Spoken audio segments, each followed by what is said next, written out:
Hello, Hoosiers fans, and welcome to another episode of the Indiana Hoosiers Roundtable. I am Brandon Brown, joined as always by Todd Golden and Jack Ankony. And fellas, we've done a lot of episodes now, and there's been from the I don't know how many games were left when we did our very first episode. We were maybe just past the halfway point of the season, and we kind of talked about Indiana's inconsistency, winning games that maybe we didn't think they were going to win, and then they'd lose a bad one, and knew it was Mike Woodson's last go round, and it was kind of a different kind of a feel of a season because of a lot of those reasons. And up until the very end, Indiana was still viewed as a bubble team. I think both of you guys went back and forth a little bit of, yeah, they might make it in, or they need to win one more, and if they lose this last one, probably not very good. And now Selection Sunday is in the rearview mirror. And we know that Indiana did not make the tournament for the second year in a row, and obviously Mike Woodson is now done. And now we're kind of waiting and see what the next move is. So, Todd, I'll start with you.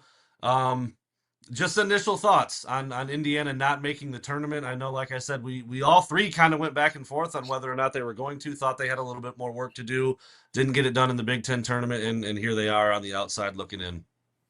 Yeah, I mean, when you look at the specifics of who got in and who didn't, Indiana probably should have been in over it's the two programs that people have been pointing out. North Carolina and Xavier both had one quad one win each.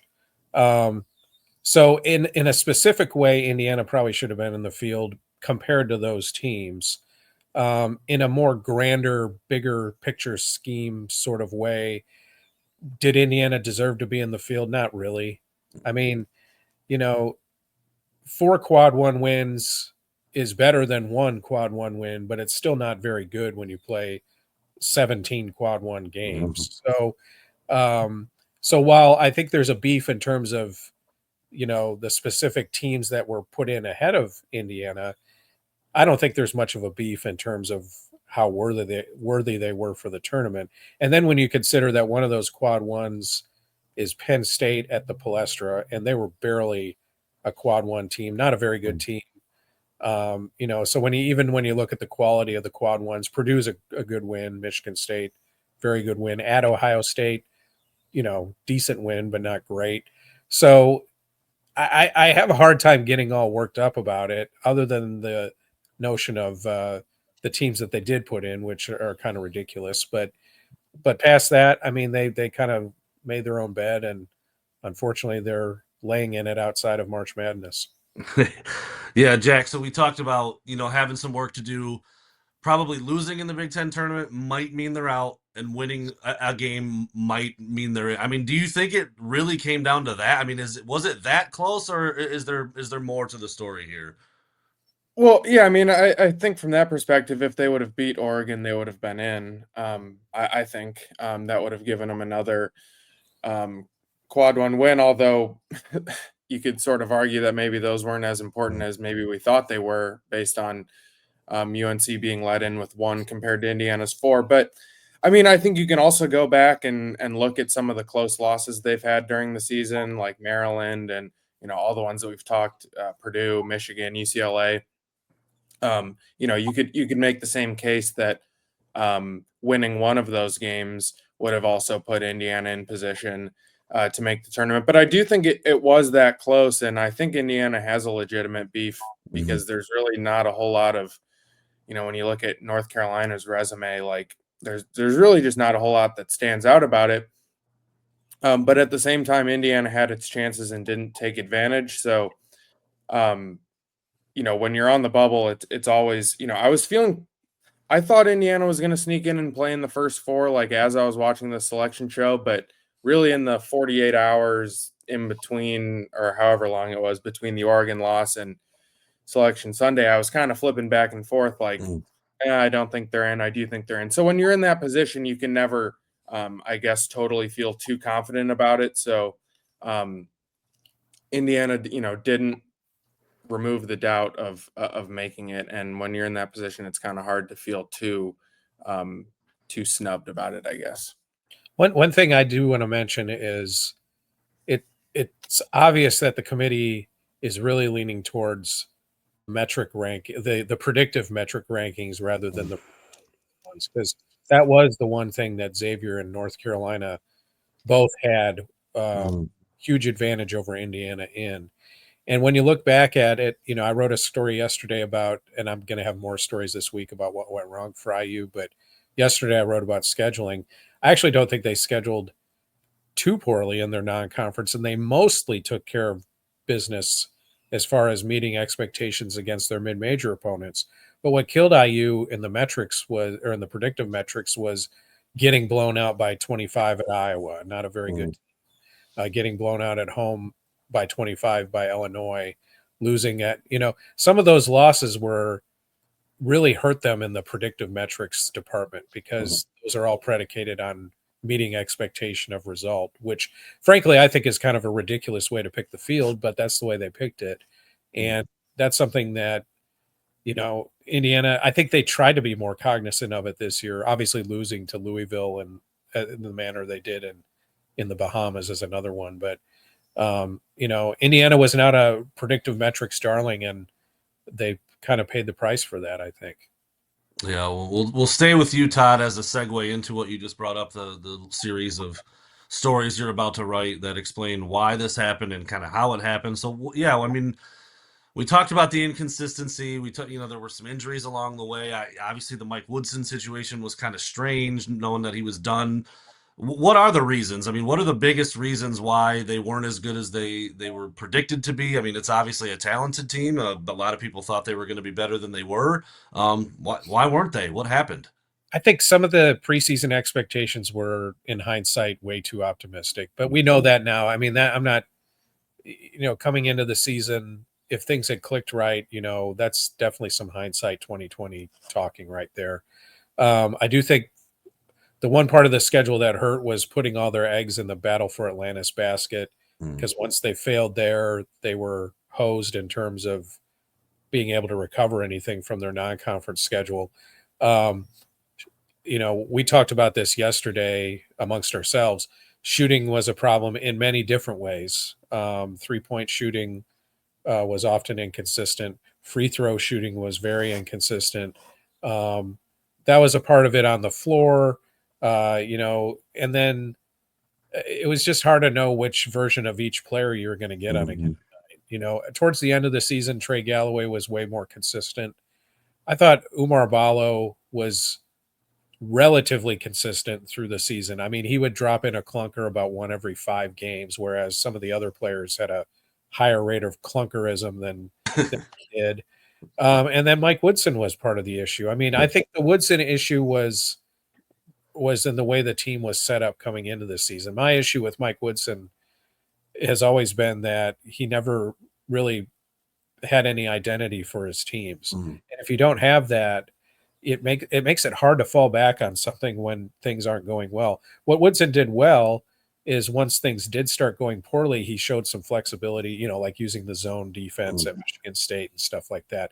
So actually he coached with a little bit more urgency actually once he was gone, which is strange, but what set this team up for failure was, the kind of the notion of let's throw them all out there and see what happens. And I know I'm simplifying that, but I think it's fair to say that when you think of really the last 2 years of the Woodson era, I don't know what that team was supposed to be going in, and other than an assemblage of talent, and that's not good enough. So I think all those things factored in,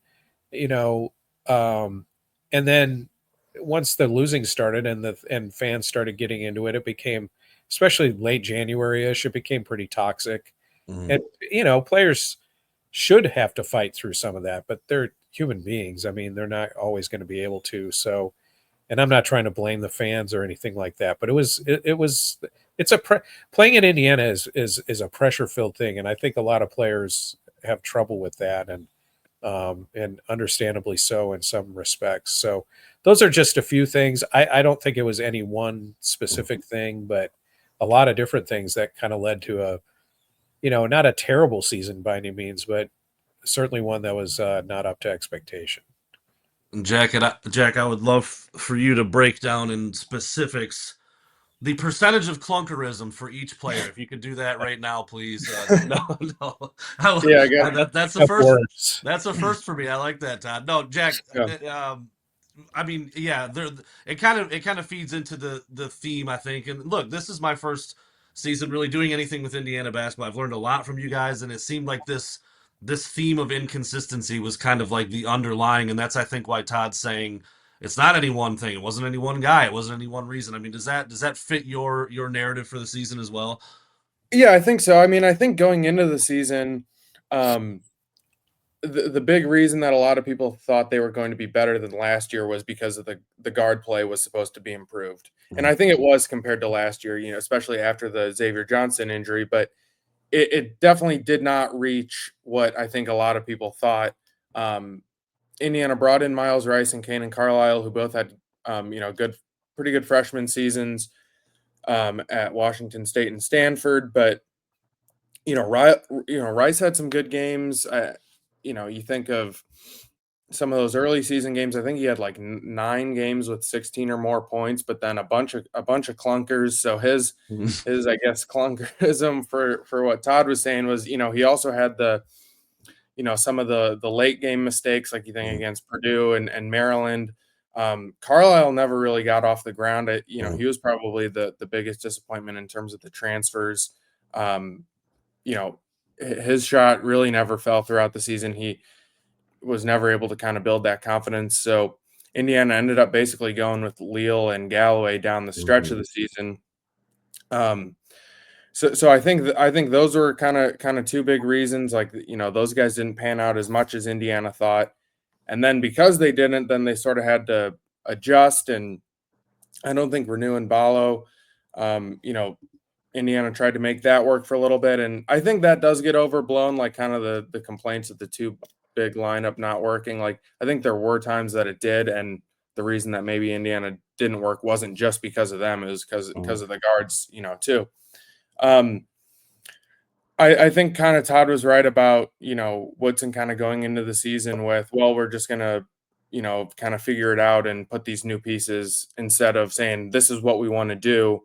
And we're going to hit the ground running at the start of the season. If they could have got some of those, another win in the Bahamas, it'd be a different story with their tournament, or, their metrics get hurt by winning close games against mid-major teams.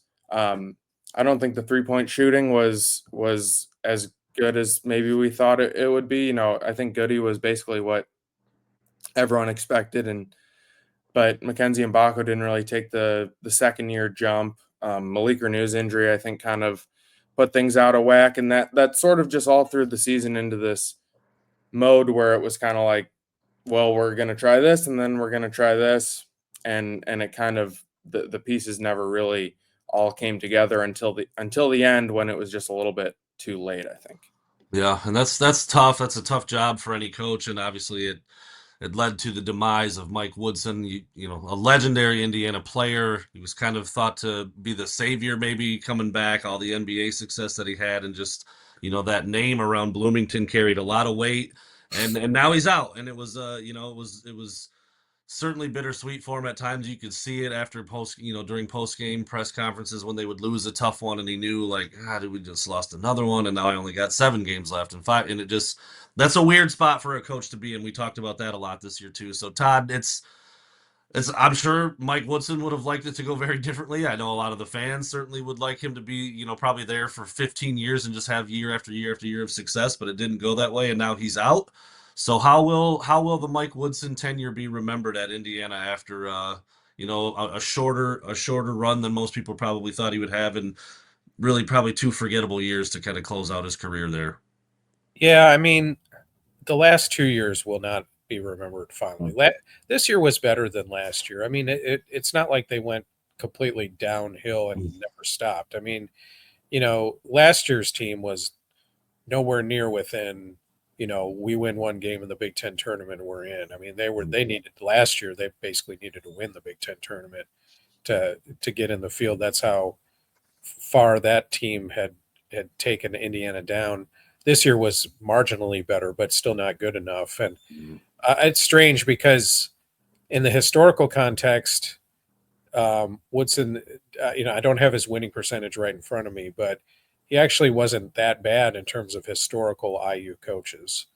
But the problem is that most fans have institutional memory of the best Indiana coach, Bob Knight, and nobody that they've had since Knight has been able to replicate the success that he had. So, unfortunately, that's the bar that's set by Indiana fans, and that's just life in the big city. I mean, that standard was set.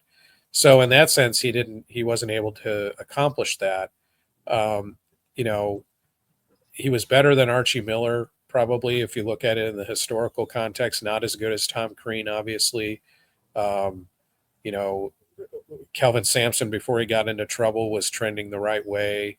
Probably not as good as Mike Davis, to be honest. I mean, in the coaches since Knight. So, Mike Woodson finished 82 and 53 overall, by the way. right, Just which, two games over 500 in the Big Ten, 41 and 39. I mean, it's all context. You do that at Northwestern and you're getting a statue in front of the arena. You do it at Indiana and you get let go. So, but I'm not complaining about that. That's the standard that Indiana has. They have a standard of excellence, and it's tough.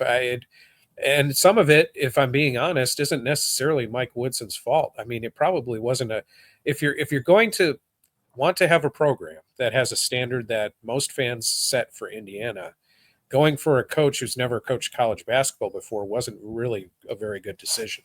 So that's not Mike Woodson's fault. I mean, he got offered the job, and I know there's friends in high places that made that happen, but it was, in that sense, that it was probably ill-conceived from the beginning, and that's not Mike Woodson's fault. That's Indiana University's fault. So we'll see what they do with it. I know we're going to talk about the new hire later, but it probably wasn't a great. The emotion of it at the time, when Archie Miller was let go, there was a lot of sentiment that let's get our own guy, and sometimes that's not the wisest thing to do. I look at the example. I grew up. Well, I'm still a Green Bay Packers fan. When I was growing up, Bart Starr was the head coach, and after that, Forrest Gregg, both legends from the '60s, and both beloved by the fans. But neither one of them were able to do the job, and it just makes it that much harder when you don't, to try to separate yourself from a legend of your team. So I feel for Mike Woodson in that sense, but it probably wasn't a great idea in the first place.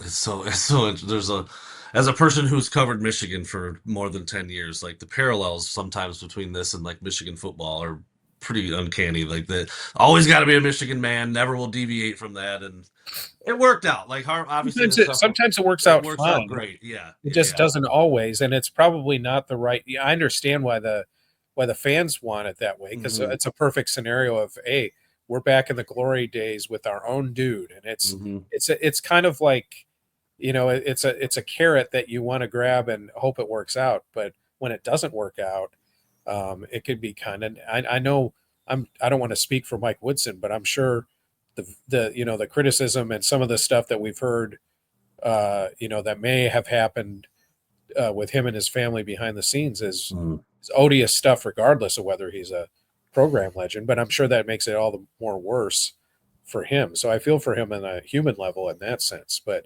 yeah, me personally, I would never do that. I would not go the program legend route. I just think it adds a layer of difficulty and all of that to the process. But yeah, Jack, I don't think you guys have spoken to Mike Woodson in quite a while. Is that right? I mean, I just wonder. I'm asking you guys how he's going to be remembered and kind of what the vibe is, but I'm like, has he said anything? Like, what's going on with him? Like Todd just brought up him personally and kind of where he's at, and I think even on senior night he didn't talk, isn't that right? Which is kind of different. So yeah, just the thoughts on that a little bit, how it's kind of wrapping up here.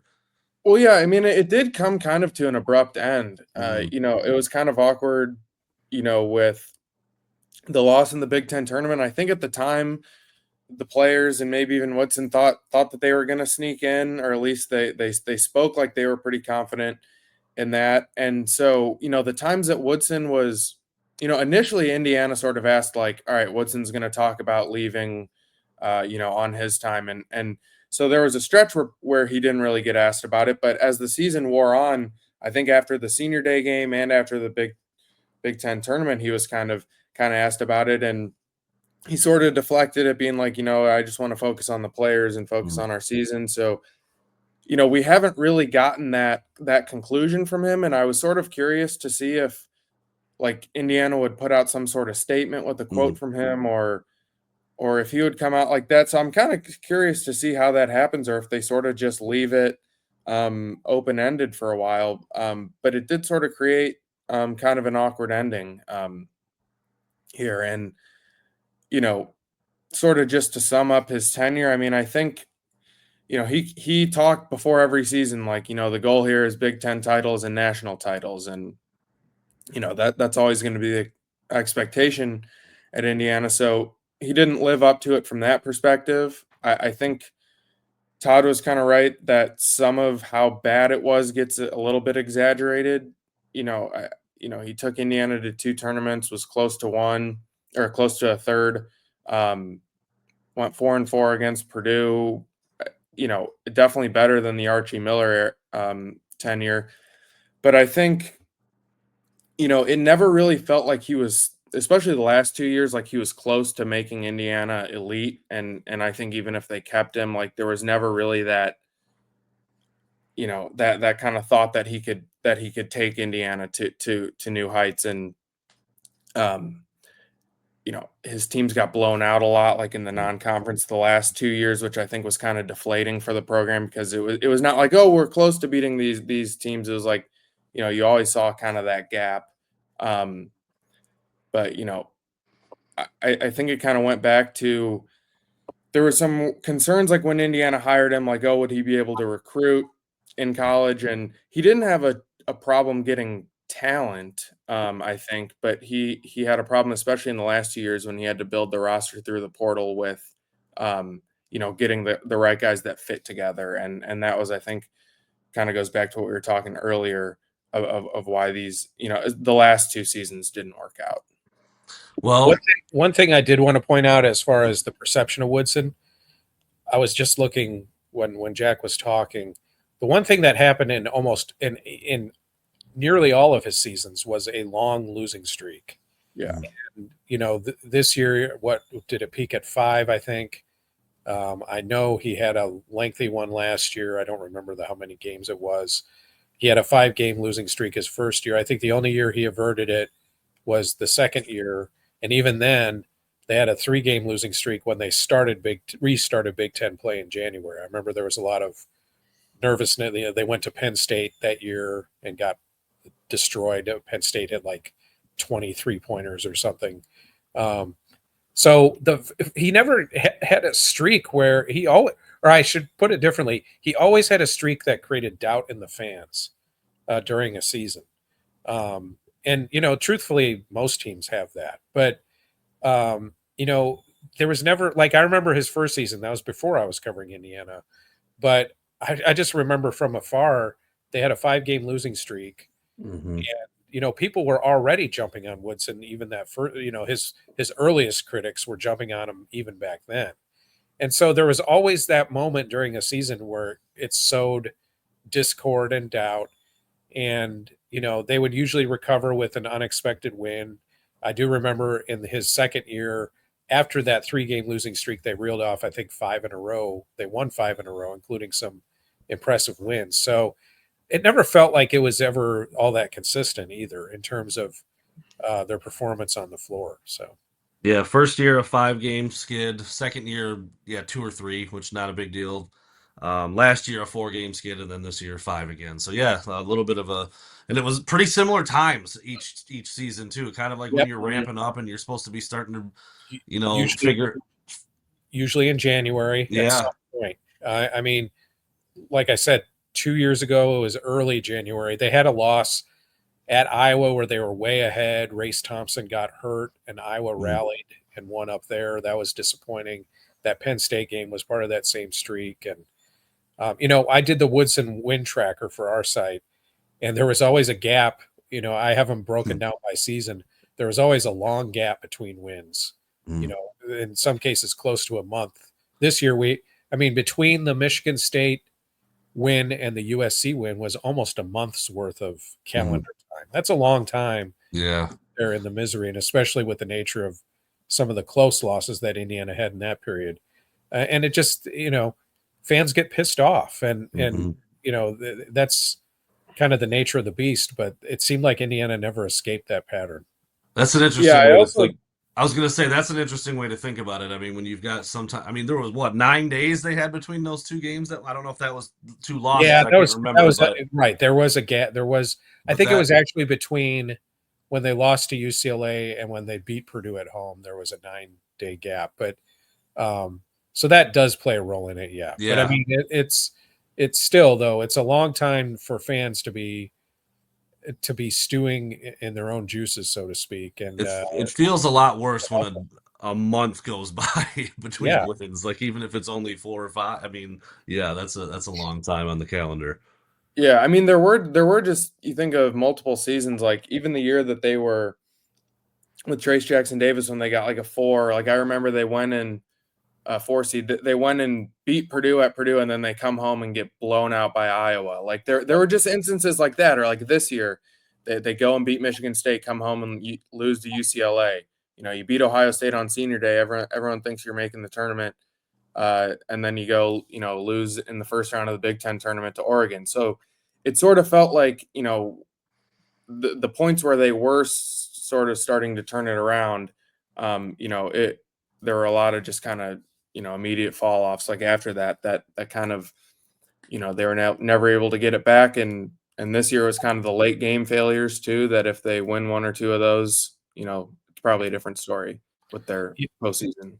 that's a great point. I mean, I'm thinking back to Trace Jackson Davis's senior year. They beat North Carolina at home, who had just they had been the number one team in the country. They didn't turn Right. out to be the number one team in the country, but that was exciting. And I believe, if memory serves, they went to Rutgers right after that and just dropped Yeah. them the egg. And and then shortly after that, played Arizona in Vegas, and Umar Ballo, playing for Arizona at the time, among those who kind of embarrassed Indiana in that game. So, yeah, Yep. they And never. then the Kansas one was right after that, and that was when Xavier Johnson got hurt too. So Yeah. Yeah, a little stretch there. Beat Carolina by 12 and lose to Rutgers by 15. Yeah, it's like Yeah. And you that turned can't. out to be a decent Rutgers team. Yeah. But I mean, nonetheless, I remember that was the day of the Big Ten football championship game, and I covered it because I was doing Purdue at the time with Indiana. They were playing in that game. And I remember just the feeling of here we go again from what I was hearing, when I was coming into contact with IU colleagues at that game. So it was, there isn't a lot of patience here. I mean, there just isn't. And that's, like I said, that's just kind of the nature of the beast. It's part of the deal. I mean, I think you can even look at it from that perspective in terms of like the recruiting too.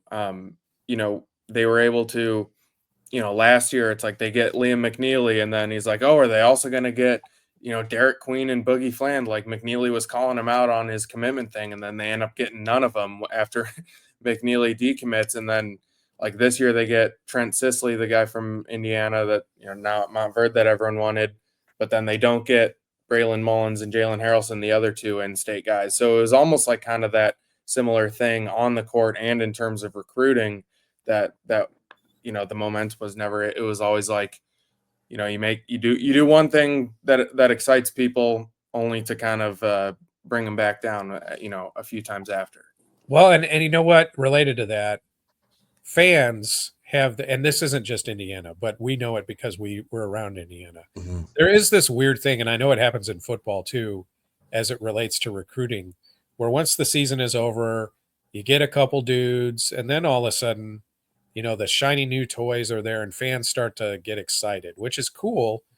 I think of Mackenzie Mbako and Bryson Tucker were both late, basically signed in April, and fans suddenly forget all the things that created the issues from the previous season, and Right. many of which are systemic over multiple seasons.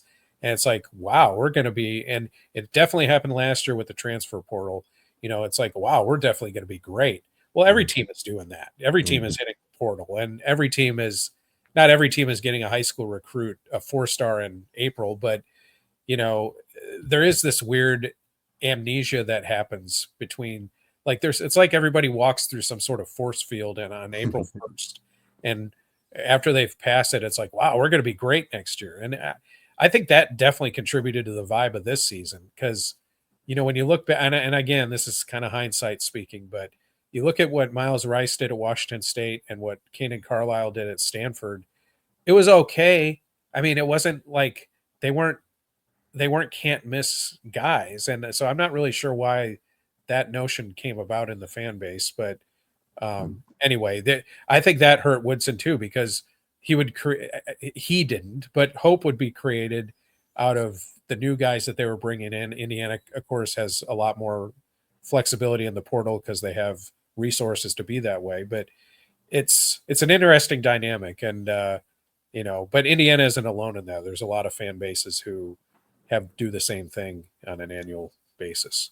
Yeah, so you said it. You certainly see it in football. I mean, like every year, some team thinks that their prize freshman is just going to save the entire season. It's like that just doesn't happen. Like it never really happens that way. Like it's really hard for that kind of contribution to make a big difference. But anyway, as daily beat reporters that you guys are, you are now entering into the love-hate relationship that is a coaching search. It can be great for the website. Lots of people are interested, but it's hard to track sometimes.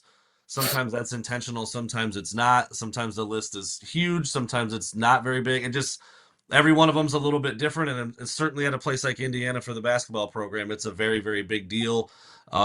So Jack, the latest on the coaching search, the timeline, the window, the candidates, I mean, all that stuff is part of the deal. I know every time this happens anywhere, you want to get it done sooner rather than later because work needs to be done. The calendar doesn't stop and wait. So what's the latest?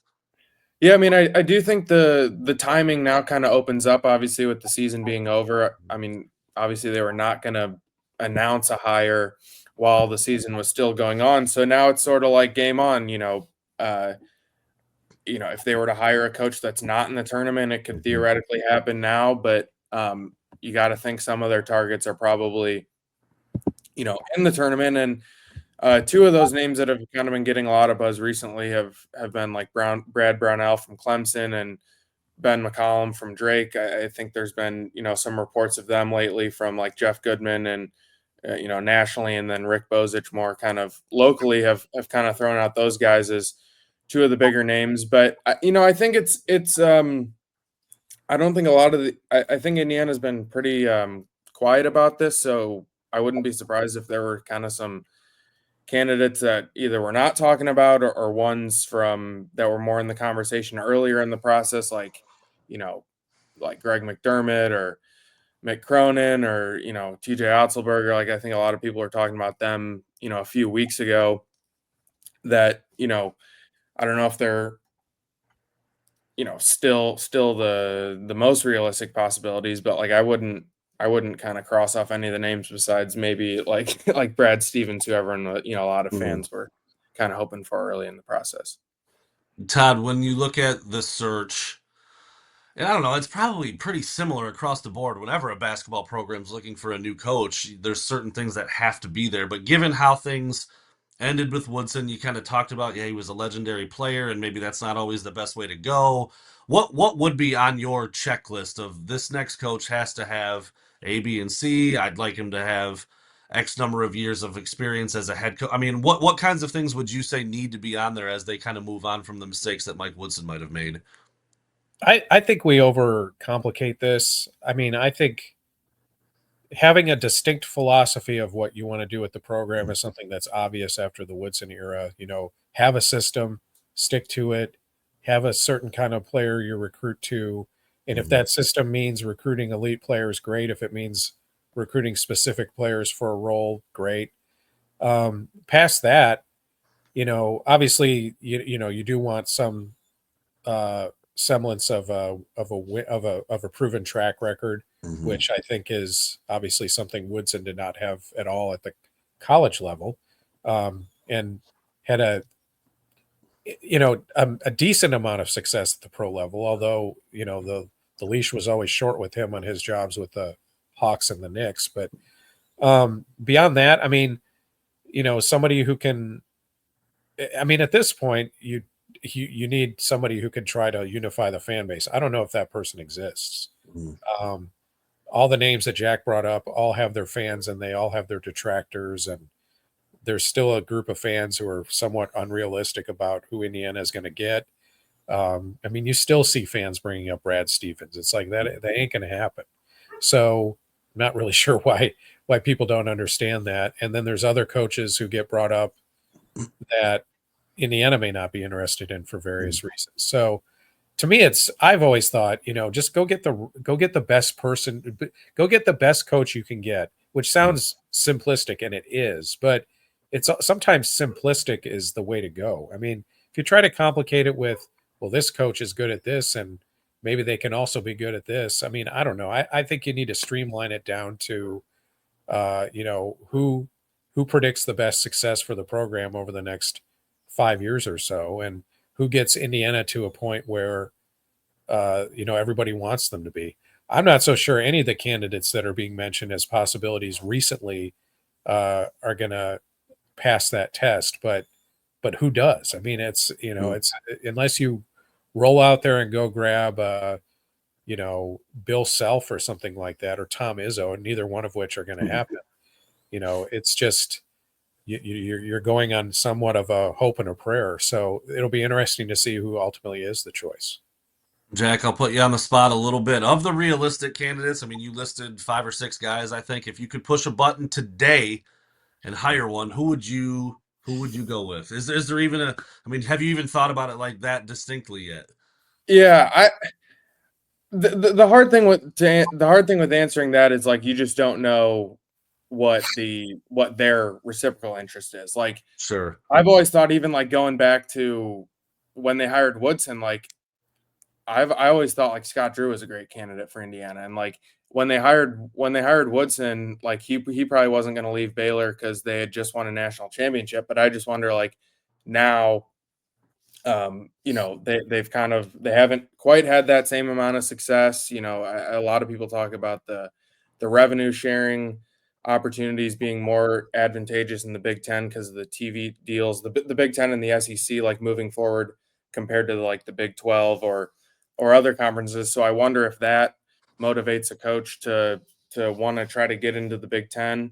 I think like another name that like a that yeah, I think Will Wade is interesting too from McNeese. Like Indiana might be kind of deterred from him for the recruiting violations and stuff, but he had some good LSU teams, and he's got McNeese in the tournament 2 years in a row. Um, It's he's also funny now because like what he was really good at and got in a lot of trouble for is completely allowed now. So like, right, do it. I mean, he clearly yeah. did some things right. I think he would want the job, and I think he might be more realistic than some of the other names that we've mentioned, but you don't know what Indiana's feeling towards hiring someone with kind of those Yeah. kind of that type of baggages. But it'll be interesting to see. It kind of the thing I'm interesting to see is how the timing affects it. Like if Indiana is willing to hold out on its number one choice, whoever that is, if they're to make the Final Four or the Elite Eight, like are they willing to wait this out until April, or would they jump at someone who either is available now or loses early in the tournament? Like I'm kind of interested to see how that timing plays out. Todd, last thing here, we'll close this episode up. Yeah, well, I'm gonna cheat, and I'm not gonna put myself on the spot. I honestly do not have some candidate that sticks in my mind that's over and above any of the others. Any candidate I would have wanted is not attainable. I would have the guy I would have gone. Well, I mean, I wrote about it. I would have gone after Matt Painter first. I mean, I kind of did that tongue in cheek, but I mean, I would. I like Nate Oates at Alabama because I like the style of offense they play, but he isn't coming. So once you get past that tier of coaches that would be good to build the program with, I'm really agnostic about it. I really am. I see benefits to a lot of the names that are brought up. I see, um, you know, potential issues with some others. Do I think any of these coaches are going to unite the fan base? Probably not. I think fans will be open-minded out of the gate, but so if you're asking me, am I in team Ben McCollum or team Brad Brownell or team, uh, Will Wade or whatever. I'm not on any of those teams. I'm not trying to put myself on a pedestal as, being overly objective. I just don't know that any of those guys raise themselves above any of the other people they're competing with. I'm familiar with Darren DeVries, who, may be a candidate. He could be going to Iowa. That's what's rumored. But, I've seen him up close, and I understand that. I know he's a good coach. So, I want to see. I'm curious what Scott Dolson emphasizes with this job. So, Scott Dolson's getting a lot of he's got a lot of money in the bank from fans because of Kurt Signetti. And Scott Dolson is more familiar with basketball than he is football based on his background. So it'll be interesting to see what he emphasizes and what he feels is important to the future of this program.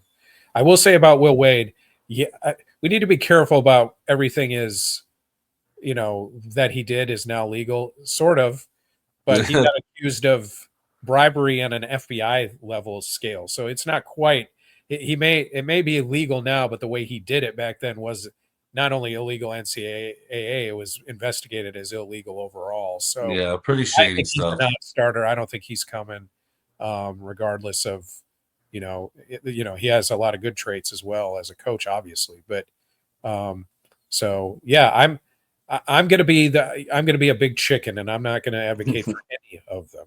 I mean, I think there's benefits and demerits to almost everybody who's left that people think are going to get the job.